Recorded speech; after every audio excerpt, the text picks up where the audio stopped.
Agora, 3h09, de volta com o Estúdio CBN desta terça. E olha, você brasileiro que teve alguma perda financeira em caderneta de poupança, isso lá na época dos planos Cruzado, Bresser, Verão, Collor 1 e 2 também, tem uma nova oportunidade agora, isso porque o STF prorrogou por mais 2 anos o prazo para que essas pessoas possam aderir a acordos que foram feitos com os bancos. São os chamados poupadores, né, que tiveram aí perdas financeiras nessa época. Mas será que vale a pena, né, aderir a esse prazo? A gente vai conversar agora sobre isso com a Renata Abalém, ela que é advogada e também é diretora jurídica do IDC, que é o Instituto de Defesa do Consumidor e do Contribuinte. Ela faz parte também da Comissão de Direito do Consumidor da OAB de São Paulo. Fala conosco aqui ao vivo sobre esse assunto. Oi, doutora Renata, boa tarde, bem-vinda. Boa tarde, Taila, boa tarde quem está no estúdio, quem está nos acompanhando, é um prazer estar com vocês mais uma vez, ainda mais para falar sobre um assunto tão importante que mudou a nossa sociedade há alguns anos atrás. Você não se lembra que é muito jovem, mas devo te falar que foi um caos para quem vivenciou o que nós vivenciamos. Os planos econômicos, eles deixaram pessoas que eram ricas, de um dia para a noite completamente pobres. Então nós estamos falando com essas pessoas, mas essas pessoas que há muitos anos atrás procuraram a justiça para buscar os seus valores. Então esta prorrogação é uma prorrogação nos processos, aliás, na oportunidade de se fazer um acordo, mas para quem tem processos judiciais. Pois é, doutora, e se a pessoa ela já ingressou com uma ação na justiça, né? Nem sempre um acordo com o banco vai valer a pena, né? Exatamente, ainda mais um acordo desse. Só que nós temos que ponderar uma coisa. Entre suspensões dos processos, Taila, nós já caminhamos para 17 anos. 17 anos que o STF entrou nos processos e determinou a suspensão de todos os milhares de processos no Brasil. Então, são processos que ficaram absolutamente paralisados, alguns processos têm decisão, outros estão no começo e nem se averigou quanto que se tinha cada poupador. Então, novamente, essa decisão, ela veio no sentido do seguinte, olha, esses poupadores que não aderiram terão aí mais 24 meses para aderir. Quem são esses poupadores? Quem tinha os processos judiciais. Aí eu te pergunto, você está com um processo há 20 e poucos anos, esse processo você tem 20 mil para receber, e o banco te oferece 5, ou o banco te oferece 3, dependendo na sua necessidade hoje, é melhor para você aceitar do que você ainda esperar mais não sei quantos anos para esse processo finalizar. É um absurdo, é uma ingerência, ao meu ver, indevida do STF. Eu acho que nós temos o direito de entrar com os processos que a gente quiser, desde que sejam absolutamente de acordo com a nossa norma processual, mas nós não precisamos ter um órgão falando, olha, eu vou suspender mais 60 meses, eu vou suspender 10 anos, e aí os processos ficam suspensos. Eu falo para você, eu que tenho muitos clientes nessa área, que foram clientes que nós protocolamos as primeiras ações lá para o ano 2000, lá para o ano 1900 e alguma coisa, muitos desses clientes já não estão vivos mais. Então, muita gente, eu também sou de um estado de agropecuária, muita gente naquela época, que eu vou repetir, você e às vezes quem está nos ouvindo, nos assistindo, não se lembra, mas muita gente vendeu fazenda. Nós tivemos meses que a caderneta de poupança pagou 85% de juros. Então, as pessoas se desfaziam dos seus bens, porque é muito melhor eu vou vender minha casa hoje, vou aplicar na poupança, porque daqui 3 meses eu compro outra casa muito melhor. Então, essa era o nosso pensamento, porque o governo maciçamente fez publicidade, fez marketing para a caderneta de poupança, e nós investimos em caderneta de poupança, e infelizmente os poupadores daquela época deram com os burros na água. Doutora Renata, eu que sou um pouquinho mais velho que a Tayla, pouca coisa, mas eu já lembro muito bem do plano Collor 1, né? Que foi aquele que congelou as poupanças e que fez com que as pessoas perdessem muito dinheiro, né? Pessoa que tinha dinheiro para comprar uma casa, até se a gente pegar hoje no YouTube, tem ainda entrevista de pessoas desesperadas, chorando na porta do banco. Mas a pergunta que eu queria fazer, até para deixar claro, né? Porque são pessoas que já estão com processo, é diferente do que está acontecendo agora no INSS, que a entidade teria que pagar, aí se não pagar, o governo dá um jeito. No caso, como a senhora até explicou que vai perder bastante do que tinha, a negociação é com os bancos, né? A negociação é direto com os bancos, não tem interferência do governo, a não ser o Poder Judiciário suspendendo esses processos, mas que bom que você tocou nessa questão do golpe do INSS. Eu reputo, e até publiquei alguns artigos agora, fazendo a comparação, esses expurgos de caderneta de poupança foram os primeiros golpes que a sociedade brasileira sofreu, os golpes financeiros. Isso foi um golpe em todos nós.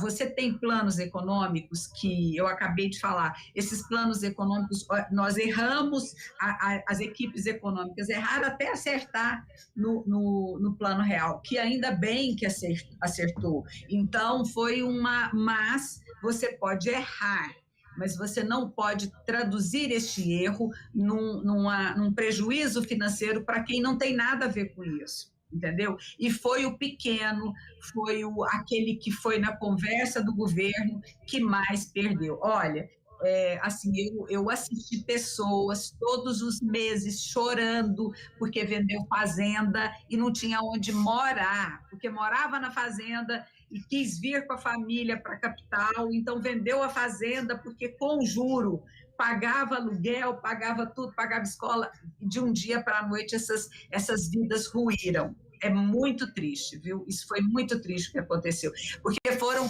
milhões de brasileiros. É muita gente, muita gente. Agora, doutora, o STF, ele, com essa decisão, na prática, estendeu o prazo para adesão a esse acordo até 2027, né? Mas é um acordo coletivo. O que isso significa na prática? A solução proposta, valores, seriam os mesmos para todos os casos? Como é que funciona isso? É muito interessante, porque o que acontece? Como eu te disse, esse acordo que foi prorrogado, ele foi para poupadores que têm processos judiciais. Então, os bancos, eles vão mandar uma proposta para o seu advogado, para quem está nos ouvindo, fazendo a proposta do valor. E aí você pode ou não aceitar. Seu advogado pode ponderar com você e entender, vamos aceitar. Então, existe uma plataforma criada pelo governo para que esse acordo seja aceito. Aí você sai da esfera do judiciário e passa para a parte administrativa. Só que você não tem como fazer uma contraproposta, porque aquele valor é aquele valor e é só isso. Então, para você ter uma ideia, eu vi gente que recebeu R$100 mil dentro de processo judicial, mas eu vi acordos que a proposta era R$2,98. R$2,98 é metade do custo de um pedágio. É uma falta de respeito. Eu fico, Tayla, você me desculpa, eu fico muito indignada com isso, porque, de fato, o meu escritório trabalhou muito e ainda tem centenas de processos.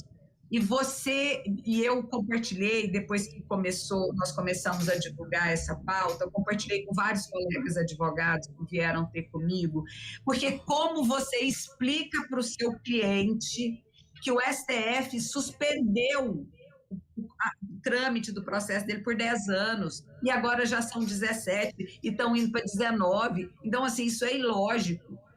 Isso é ilógico. Bom, doutora Renata, aí no caso, claro que o cliente que já se sente prejudicado e ele não entrar nesse acordo, se passar esse prazo aí que foi estendido, vai mudar alguma coisa? A briga vai continuar? Porque, como a senhora está explicando, o valor total ninguém vai receber. Não, o valor total esqueça. Então, você vê, e outra, a gente não sabe nem quantificar, porque em com alguns clientes oferece 20%, com outros clientes 15%, você não tem um percentual lógico de finalização desse acordo. Então, o que eu sugiro é que quem tenha processos judiciais sente com o seu advogado para ponderar valores ou observar a proposta que vai ser feita. E, não tendo acordo, os consumidores, os donos, os judiciários, olha, eu fico tão nervosa com isso, que eu não sou uma pessoa gaguejo, mas essa matéria me deixa muito irritada. Então, quem tem processos, esses processos, eles não vão finalizar. Então, a não ser que você faça o acordo, porque o processo vai continuar, só que o processo pode demorar mais não sei quantos anos.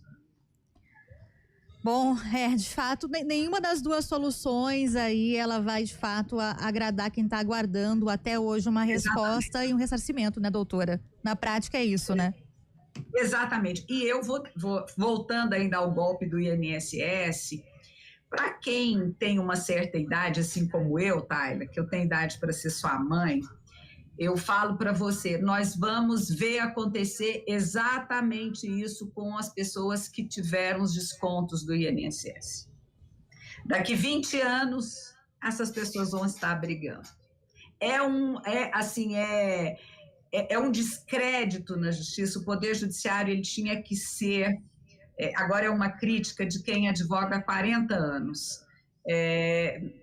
Deviam existir decisões que tivessem mais compaixão pelo menor, pelo pequeno, por quem foi de fato lesado, porque nós estamos falando de pessoas que foram lesadas, pessoas que aplicaram de boa fé, não é pessoas que tentaram dar um golpe, não. Eu fui incentivada a aplicar na caderneta de poupança. Eu entrei com o processo na hora certa, eu paguei advogado, eu estou pagando as custas de processo e meu processo fica parado 17 anos, o que é isso? Pois é, e muitas dessas pessoas, como você disse, né, doutora, até já faleceram, a família de repente continua tentando reaver esse prejuízo, né, há muitos anos.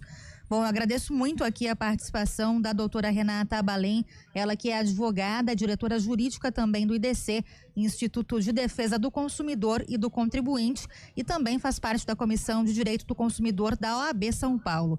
Doutora, muito obrigada, viu, pelas explicações aqui pra gente, uma ótima tarde. Tayla, eu agradeço, eu quero te pedir desculpa, porque realmente esse assunto me emociona. Quem viveu isso aí, quem vive o dia a dia, que sabe o que realmente acontece na casa das pessoas. Agradeço muito a oportunidade, uma boa tarde para você e para o seu ouvinte. Uma boa tarde, muito obrigada, doutora. Agora, 3h22, a gente faz um intervalo bem rápido aqui no Estúdio CBN.